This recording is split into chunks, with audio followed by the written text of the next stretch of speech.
Today, we are going to talk about parts of speech. So, if you just look at the word parts of speech, you should be able to understand the meaning from the word actually. When you say parts of speech, first let us see what is speech here. Speech means sentence. Okay, speech means sentence. Parts of speech means parts of a sentence. Or you can take speech means language, or speech means group of sentences. So when you take speech as a sentence or a clause or group of sentences or language, you can easily understand what you mean by parts of speech. Just like human body has different parts, even a sentence has got different parts. Just like we already know that a sentence has got subject, verb, and object. So these are three important parts of any sentence. Usually, a sentence gives its complete meaning when there is a subject, when there is a verb, and when there is an object. So the subject, verb, and object are known as the parts of a sentence or the parts of a speech. So why it is named as parts of speech? To understand, there are 8 parts identified based on the function or the nature of those words in a sentence. Like, what work does it give? Suppose if it tells the name, they gave one name to it, noun. If it tells about the person, pronoun. If it describes something, adjective. If it tells about the action, verb. If it adds to the verb, adverb. Like that, what they have done is, the parts which they have divided them on the basis of their performance. So that's why whenever you try to understand the parts of speech, you should understand not only the definition of different parts of speech, but also how does a particular part of speech work in a sentence and where does it come in the framework of subject and verb and object. Just now we have seen a subject has got 3 parts, mainly 3 parts. What are they? Subject, verb, and object. These are the 3 parts. So now what we have to see is any parts of speech that you are talking about, you should see whether it will come in the subject place, or will it come in the verb place, or will it come in the object place, that we have to see. So based on its place in a sentence, number 1, and the work that it does, that also we have to see. What work does it do? So based on its work, based on its place, we have identified or we have given them different names. So that is called parts of speech. Like a human body has a different parts, so also a sentence or group of sentences have different parts. That's why whenever you frame a sentence, you should be able to identify each and every word in a sentence. What is it? Is it a noun, or is it a pronoun, or is it an adjective, or is it a verb? What work does it do? That we have to see. And based on that, we can give them name and we can understand its function. So now, at that particular rate, we have 8 parts of speech identified. There are 8 parts of speech, out of which the first one is noun. So actually noun is a very, very common one, because without noun, it is just impossible for us to have a sentence. So either a noun or pronoun are very, very important in a sentence, then only a sentence gives some meaning. Only with action, you can't really express anything. When you say action, who did? When you say action, who received the action? Who did the action? Who received the action? There should be someone to receive the action. There should be someone to do the action. Otherwise, there is no meaning for the action. So that's why, first let us see noun. Noun means what? Actually speaking, noun means a name. Noun means a name. Name of what? Name of anything. Generally, we say it's the name of a person, a place, or a thing, or an animal, something like that we say. But is it only, is it the name of that you are talking about? No. So anything that you give a name to, say for example, you give some structure a name. Say for example, you show something and say this is a wall. So how did you give a name to it as wall? Because a particular structure which looks like this is called a noun. So a noun is a name of anything. That's why you can also say noun is a naming word. You can say name of a person, name of a place, name of an animal, name of a thing, name of a feeling, name of an emotion. It could be anything. So that's why what we have to remember is that, basically a name, noun is a name. That is one important thing that we have to keep in mind while talking about noun. Then, I'll just give you some examples. Let us see beauty, wisdom, knowledge, jealousy, patience, determination, discipline. What are these? These are also nouns.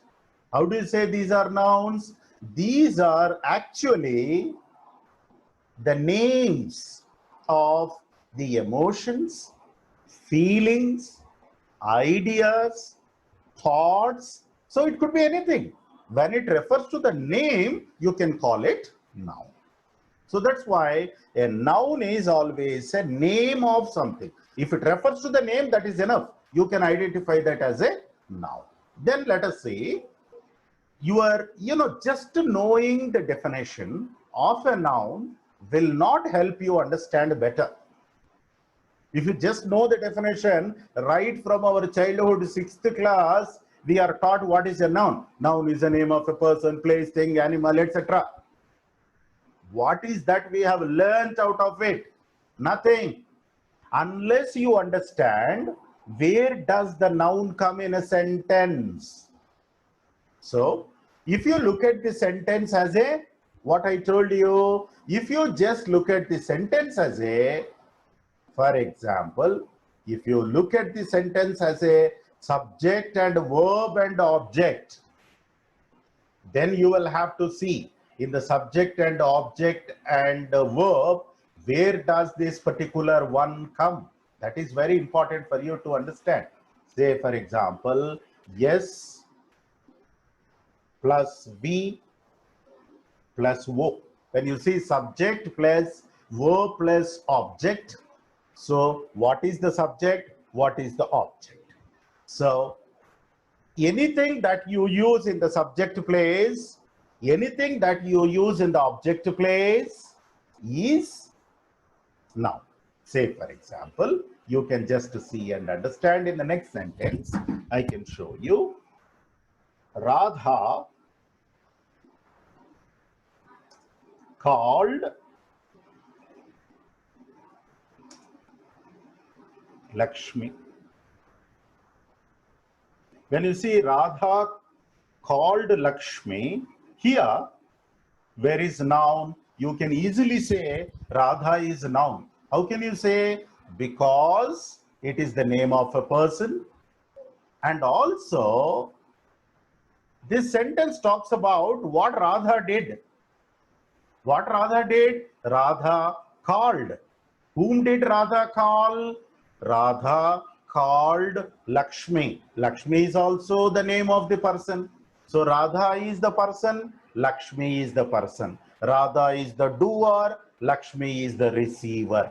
So whatever comes in the place of subject and object are nothing but nouns only. So a noun can always come in the place of a subject and in the place of object also.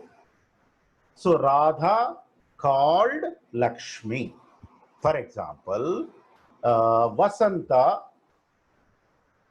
did not come to the class today. So Vasanta, which is used in the place of subject, is a noun. We say it is noun because it is the name of the person, and we are talking about Vasanta because she is the subject of the sentence here. How Vasanta became the subject of the sentence? Because the whole sentence is talking about Vasanta only. What did Vasanta do? Vasanta did not come to the class. So Vasanta is noun. Class is noun. So a noun can come always in the place of subject and in the place of object. So any definition that you learn, you should always see in terms of subject and object. Where does it come? Will it come in the place of subject, or will it come in the place of verb, or will it come in the place of object? If you see, sentence formation becomes very easy for you. You can make sentences very easily. You can understand sentences easily. That's how the parts of speech should be able to help us understand the different parts of a sentence. So subject plus verb plus object is the standard structure of English sentence or English language. So in which subject and object are nothing but nouns only. Now let us go to, we can also see some more examples in which you can understand like what is, for example, in the noun, if you just see,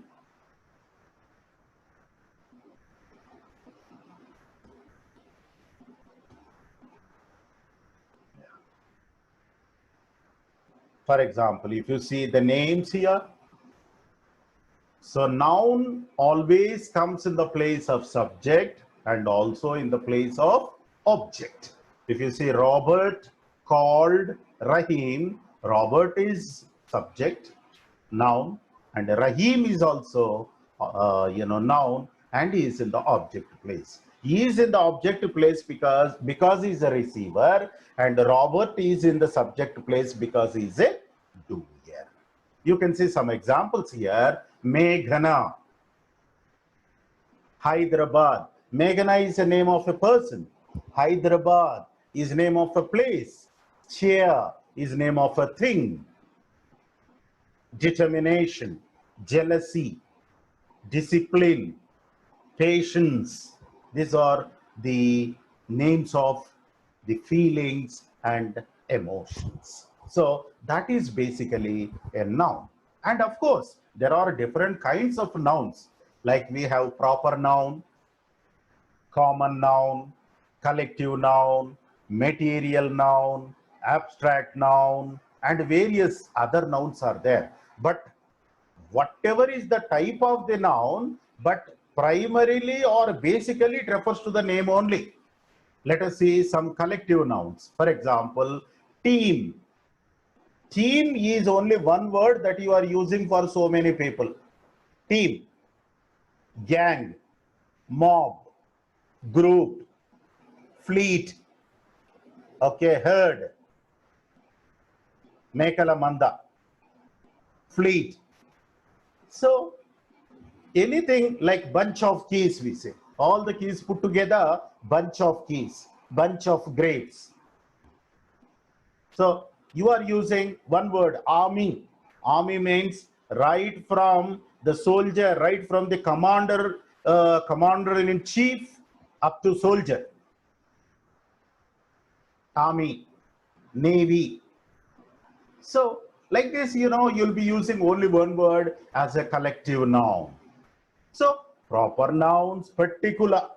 Proper nouns means particular. Particular means what? Name of a particular person. For example, Pushami. When you say Pushami, is the name of only a particular person. If I say girl, girl is, girl could be anybody. I'm not talking about anybody in particular.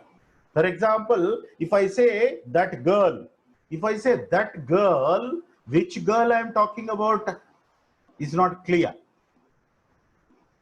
If I say Pushame, I'm talking about particular girl. So when you talk about the particular name of a person, particular place, for example, city. If you say city, it is common. Any place with some population is called a city. But when you say Hyderabad, you are particularly talking about the particular name of particular city, that is Hyderabad. So Hyderabad is a proper noun, city is a common noun. Like teacher, commonly anybody who teaches is a teacher. Poet, one who writes is a poet. Student, one who studies is a student. So these are all common names.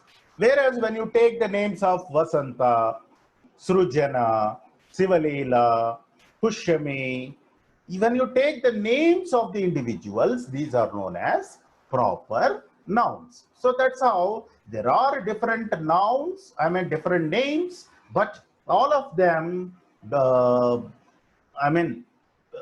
the same job. So there is no need to learn different kinds of nouns. Okay. So the second item is known as pronoun. So you can easily understand the definition of this word pro. Pro means for. So it's a word which is used for the sake of the noun, or it's a word which is used in the place of noun. So already we have seen where can a noun come. A noun will come in the subject or also in the place of object. So wherever a noun can come, a pronoun also can come there, because pronoun is nothing but noun only. It's only a substitute. So a pronoun always replaces a noun. For example, instead of taking the name of a person many a time, we give some alternatives. For example, I, we, you, he, she, it, and they. For example, instead of talking about Vivek is a good boy, Vivek does not show any interest in the classes. Vivek is not following the lessons at all. But Vivek is still good at English. Vivek can still create good sentences. If I go on using the name of Vivek, Vivek, Vivek, it becomes a repetition, and you feel bored. That's why you will look for a replacement or a substitute. So instead of taking the name of Vivek many a time, I give one name, that is he. Actually, according to genders, for men, he, for women, she, for neuter or common, it. So personally, for first person, I and we. Second person, you. And third person, he, she, it, and they. So we have seen, they can come in the place of subject. Fine. When they come in the place of subject, fine. They can come as I, we, you, he, she, it, they. But when they come in the place of object, can you still use it as I? She gave I a book. Is it right? Wrong. I can't say she gave I a book, because in the object place, I have to change the object. So the object form of I is me. That's how, these personal pronouns have different names. Like, for example, all this you can easily understand. I, we, I, me. For example, I will just show you for a better understanding of them. I, me, my, mine, myself. These things, when you understand, you can better understand them. I, me, my, mine, myself. I, me, my, mine, myself. These are different, pronouns. So wherever a particular word is necessary, for example, in the subject place, we use I. For example, I want to say something about me. I say, I teach English. I read books. I go to walking every day. So I begin the sentence with I. Never do I begin my sentence with me or my or myself. I cannot begin the sentence with me or myself. Though some people try to use it as myself is. In their self-introduction, they say that myself is. Wrong. Can't say myself is. I'm Dr. Mallikarjuna. You can't say myself is. What is that myself is? You cannot start your sentence with myself. So I should be always in the subject place and me should come in the object place. So when you are the doer, I. When you are the receiver, me. For example, I teach English because I am the doer. When you do something to me, you called me. When I am the receiver, I should use me for myself. You invited me. Similarly, it is my home. My means here possession. Something that shows your belongingness. Something belongs to me. It is my house. He is my friend. He is my friend. You can't say that. So she's my classmate. So you cannot use like that. So you can say she's my classmate. When you say my classmate, it shows the belongingness, possession. It's my home, my classmate, my friend, my book, my class. It shows your belongingness. Similarly, when something belongs to you, you can also use this word mine at the end of the sentence. You can say, this class is mine. India is ours. India is ours. If I say India is mine, probably you won't agree. Sir, India is ours also. How can you say India is mine? Please say India is ours. Means this country is the pride of all of us. So, India is ours.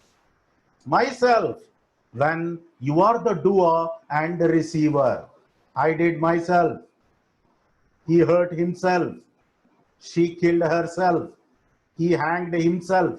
So she only did the action. She only received the action. She hanged herself. When you say she hanged herself, she only did. Whom did she hang? Herself only. Both the doer and the receiver, subject and object is the same person. So you can use myself in the object place. That's how you can use these words: I, me, my, mine, myself. So these are very important for you to understand. Like this, you know, there are so many forms. For all of them, there are forms which you need to understand. Then only you can better follow all the pronouns. So just like I, you have we, you, he, she, it, and they. So the third parts of speech is adjective.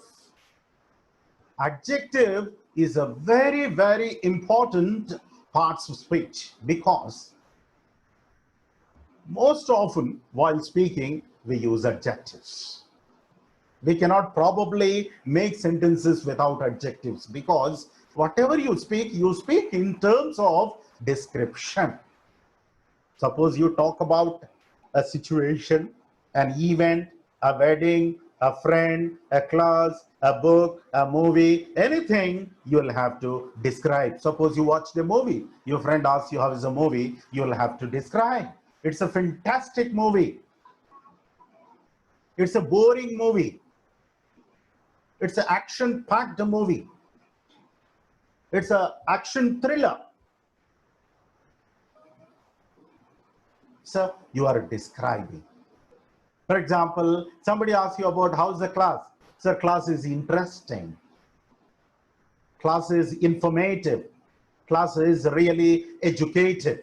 Means it educates us. It informs us. He is highly knowledgeable. Means he has a lot of knowledge. So you are describing that person. He is knowledgeable. Suppose you are describing your best friend. Somebody asks you to describe your best friend. What do? You will describe saying that, sir, my best friend is Mr. or is Shaker. He is a gentleman. He is very nice, friendly, very highly knowledgeable, well-read, disciplined, sincere, traditional, conservative, honest, helpful, generous, cooperative. So all these qualities, you are trying to describe all the qualities present in your friend. So an adjective basically describes. What does it describe? It describes a noun. That's very important. It describes a noun or a pronoun. Noun is nothing but a pronoun. Pronoun is nothing but a noun. Because it's only a substitute, right? In the place of noun, you will use pronoun, that's all. So it describes either a noun or a pronoun. So it gives more information about a person or a thing. That's why you should remember one important point about an adjective. An adjective always comes before a noun or a pronoun, because always an adjective tries to describe the noun or pronoun. There is always a link between adjective and noun. You can see few examples down. An interesting novel. First, try to understand novel. Novel is noun. What kind of novel? Interesting novel. You are describing. Similarly, girl. An intelligent girl. Drinking water. What kind of water? It's a kind of water which could be used for drinking purpose. Drinking water. Confused audience. What is the state of mind? They are confused. So audience is noun, confused is adjective. Water is noun, drinking is adjective. Girl is noun, intelligent is adjective. Novel is noun, interesting is adjective. That's how you can always see an adjective preceding a noun or a pronoun. So there are different types of adjectives that we have. Adjectives of quality means it tries to describe the qualities present in a person. Just now I told you while talking about my best friend, all the qualities present in him. sincerity, honesty, punctuality, discipline, studiousness, well-read, helpfulness, cooperative, courageous, and all the qualities. So anything that you are describing, you can always talk about the qualities. Similarly, quantity, like how much, some, little, lots, less, few. Okay, these are all quantity. Similarly, all the colors are also adjectives like VIBGR, violet, indigo, blue, green, yellow, orange, and red. Not only that, even white, which are not covered here, all the colors are also adjectives. If you say, I bought a car, there is no description. When you say, I bought a red Maruti car, when you say red, then red describes.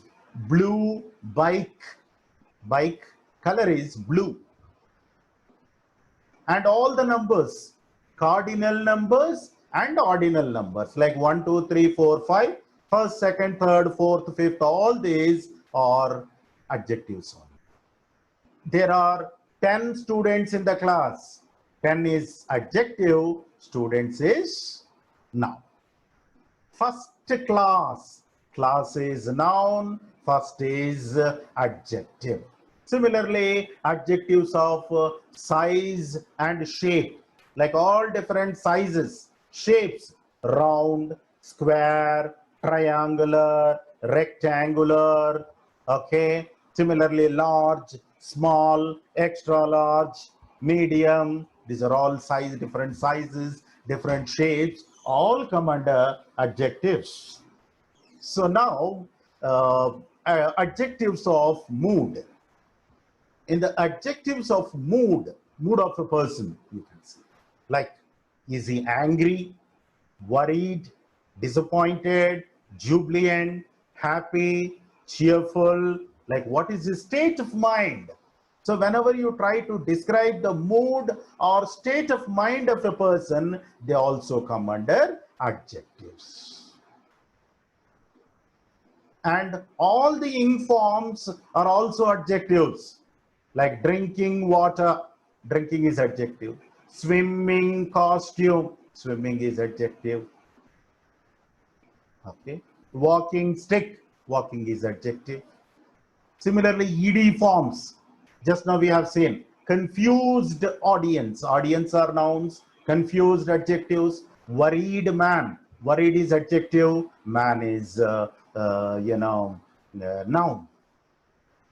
Compound adjectives means two words put together, absent minded. So absent minded here is a compound adjective. So these are about adjectives.